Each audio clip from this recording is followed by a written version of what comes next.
Hey everyone, thank you so much for joining me today. My name is Laura Train Mama. We are working our way through the Thomas and Friends collection of books. Today we're going to be reading this story, which is called Victor, the Busy Engine.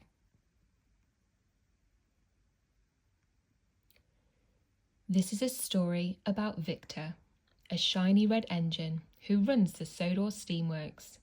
But when Thomas had to take over, it took Victor to show him that rarely useful engines listen to each other.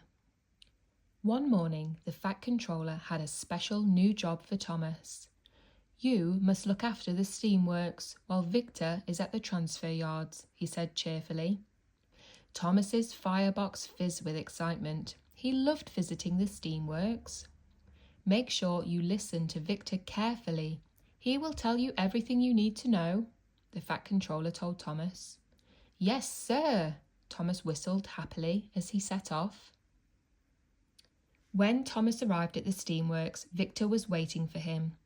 Everyone liked Victor because he always knew what to do and kept the steamworks running smoothly. Hello, my friend, he smiled. Today is going to be a busy day for you.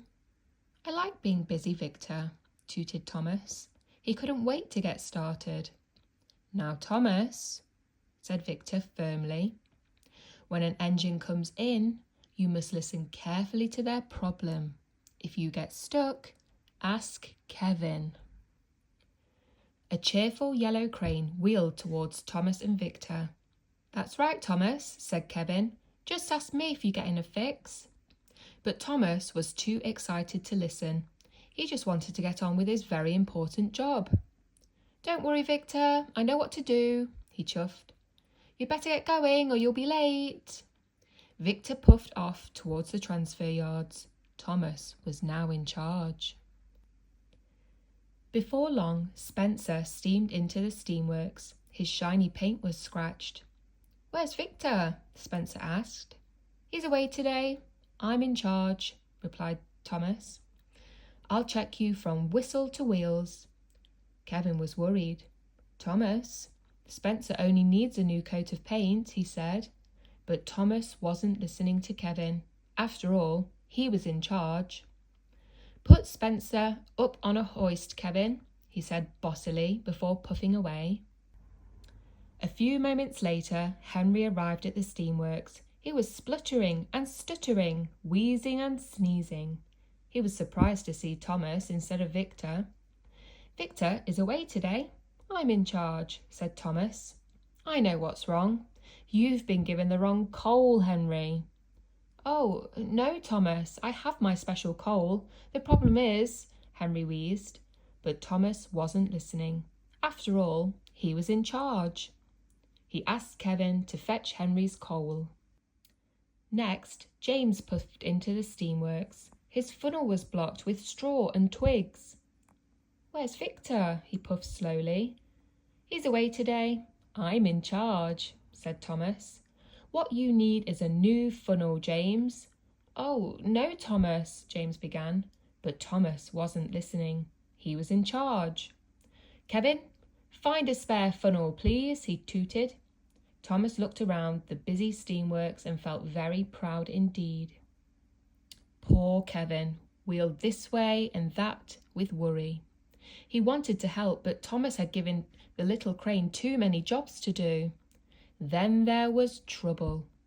As Kevin reversed with Henry's coal, he bumped into a control panel and sent Spencer shuddering into the air. Heaving hooks, Kevin cried. He dropped the coal in surprise, and black dust flew everywhere. The engines couldn't see a thing. Henry biffed into James, and James blew the biggest puff of steam he had ever blown. Soon the gleaming steamworks was covered in soot, twigs and straw. Thomas heard a voice through the dark. Clouds of dust. Sizzling Sodor! What's happened to my beautiful steamworks? Said the voice. It was Victor. He had arrived back early from the transfer yards. Thomas looked at Victor and then at the mess and muddle around them. Oh, I'm sorry, Victor. This is all my fault, Thomas said. I didn't listen to Kevin, and I didn't listen to my friends. I was too excited. Now look at the mess I've made, he puffed sadly. Thomas was very sorry. I think, my friend, you are right, Victor huffed. But if you listen carefully to us now, we can clean the steamworks together. This time, Thomas did just as his friend told him. First, they took Spencer down from the hoist. I don't need checking from whistles to wheels, Thomas. I just need some new paint for my scratches and scuffs, he said. Yes, Spencer, smiled Thomas. Soon, with a little help from Victor, Spencer's silver paint was sparkling again. Next, Victor and Thomas talked to Henry. I have my special coal, he told them, but my firebox is making me wheeze and sneeze. Now he knew what the real problem was. Thomas knew just what to do.